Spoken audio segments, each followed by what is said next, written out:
আজ বানাবো সম্পূর্ণ নিরামিষ ছানার তরকারি। আপনারা যদি ছানা ছাড়া পনির দিয়েও এই তরকারিটা বানাতে চান বানাতে পারেন, তবে ছানার তরকারিটা খেতে বেশি স্বাদ হয়। আমাদের মিষ্টি দোকানে ঠিক এভাবে ছানা কিনতে পাওয়া যায়, ওজনে কিনতে পাওয়া যায়। তো ছানা নিয়ে এসেছিলাম 450 গ্রাম, নিয়ে নিয়েছি 2.5 চামচ মৌরি, গোটা গরম মশলা নিয়ে নিয়েছি, 1 ইঞ্চি পরিমাণ আদা, একটা বড় টমেটো,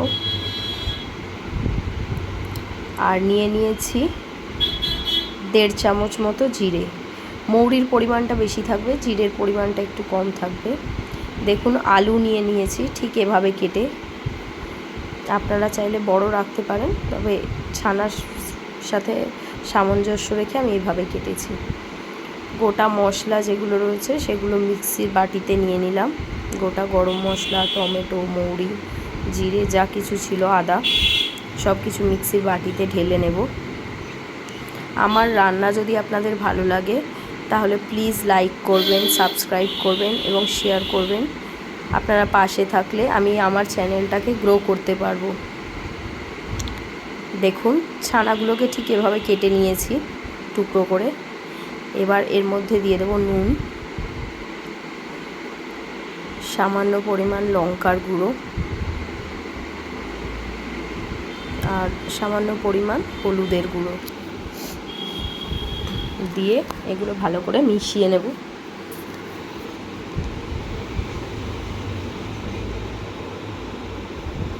সব উপকরণগুলো মিশিয়ে নেব।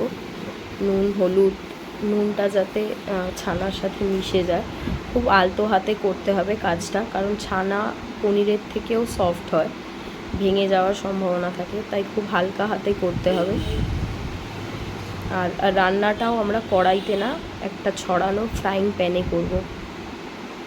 এদিকে মশলাটা পিষে নিয়েছি, মশলাটা দেখুন এভাবে পেস্ট করে নিয়েছি। ফ্রাইং প্যানে তেল গরম হয়ে গেছে, এবার ছানাগুলো দিয়ে ভেজে নেব। উল্টে পাল্টে এভাবে লাল করে ভেজে নিতে হবে। যদি একবারে ভেজে নেওয়া সম্ভব না হয় তাহলে 2 বা 3 বারে ভাজবেন। একসাথে অনেকগুলো দিয়ে দেবেন না, তাহলে ছানাগুলো ভেঙে যাওয়ার সম্ভাবনা থাকবে।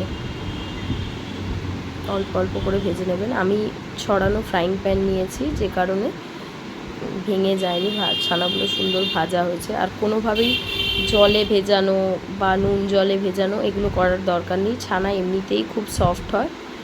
পনির হলে সেক্ষেত্রে আপনারা মনে করলে জলে ভেজাতে পারেন, কিন্তু ছানা ভেজানোর দরকার পড়ে না।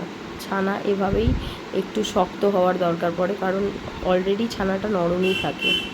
এবার তেলের মধ্যে তেজপাতা, জিরে দিয়ে আলুগুলো দিয়ে দিলাম, একটু ভাজা ভাজা করে মশলা দিয়ে দিলাম মিক্সি ধুয়ে খানিকটা পরিমাণ জল। খুব বেশি সময় লাগে না, খুব সামান্য সময়ের মধ্যে রান্নাটা হয়ে যায়, খেতেও সুস্বাদু। নুন দিয়ে দিলাম, লঙ্কার গুঁড়ো, হলুদ গুঁড়ো, সব কিছু দিয়ে এবার নেড়ে চেড়ে ভালো করে মশলাটা কষতে দেব। একটু ঢাকা দিয়ে দেব, কারণ খুব ছিটকে উঠে আসছে তেলগুলো। একটু ঢাকা দিয়ে খুলে দেখে নিতে হবে মশলাগুলো কষানো হয়েছে কিনা। দেখুন মশলা কষানো হয়ে গেছে। জল দিয়ে দিলাম।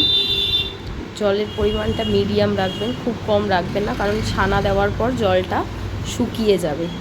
এখানে কোনো রকম কোনো গরম মশলার ব্যবহার করার দরকার নেই। আমরা এখানে মৌরি আর জিরে দিয়ে যেই করেছি, গ্রেভিটা বানিয়েছি, সেটার স্বাদই, মৌরির ফ্লেভারটা এই তরকারিতে দারুণ লাগে। আলুগুলো দেখে নিতে হবে ভাজা হয়েছে কিনা। ছানাগুলো দিয়ে দেব, দিয়ে খুব আলতো করে ছানাগুলো মিশিয়ে নিতে হবে। দিয়ে দেবো চিনি, চিনিটা একটু আগেই দেওয়ার দরকার ছিল, আপনারা চাইলে স্কিপ করতে পারেন, তবে ছানার তরকারি একটু মিষ্টি মিষ্টি ভালো লাগে খেতে। আর দিয়ে দিলাম 1 চামচ পরিমাণ ঘি।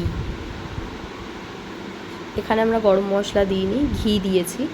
আর ঘিটা দিয়েই সাথে সাথে গ্যাসের ফ্লেমটা অফ করে দেব। দিয়ে এবারে ছানা আর পুরো গ্রেভিটা একটু নেড়ে চেড়ে মিশিয়ে নিয়ে তারপরেই ঢাকা দিয়ে দেব। খুব আলতো হাতে নাড়তে হবে, কারণ ছানাগুলো ভেঙে যাওয়ার সম্ভাবনা থাকে। একটু নেড়েচেড়ে দেখুন গ্রেভিটা একটু বেশিই রয়েছে, তবে কিছুক্ষণ বাদেই ছানাতে অনেকটা গ্রেভি শুকিয়ে যাবে। ঢাকা দিয়ে রেখে দিলাম। এবার দেখুন, এই দেখুন গ্রেভিটা অনেকটা কমে এসছে। আমাদের ছানার তরকারি সম্পূর্ণ রেডি। এটা আপনারা খেয়ে বলবেন কেমন লাগে। এটা খেতে দারুণ হয়, আপনারা নিশ্চয়ই ট্রাই করবেন। ধন্যবাদ।